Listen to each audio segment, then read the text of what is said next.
Today's Bible verse comes from John chapter 14, verse 6, King James Version.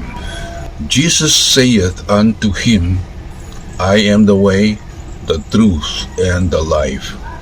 No man cometh unto the Father but by me.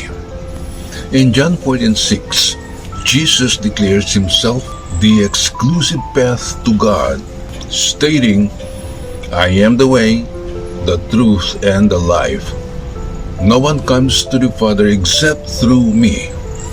He means that He is the only way to salvation, the ultimate source of truth and the provider of eternal life, offering direct access to God. Key components explained.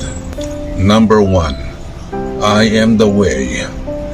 Jesus is the only path to God the Father, not just a guide, but the road itself through His sacrifice. Number 2, I am the truth. Jesus is the ultimate, absolute, and trustworthy reality of God's revelation, opposing false doctrines. Number 3, I am the life. Jesus is the source of both spiritual life now and eternal life hereafter, overcoming spiritual death. Number 4, no one comes except through me.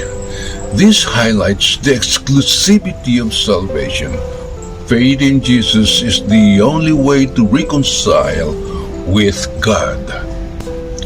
This statement was made to reassure the disciples of His divine authority and to provide comfort regarding their eternal destination and relationship with God. Amen.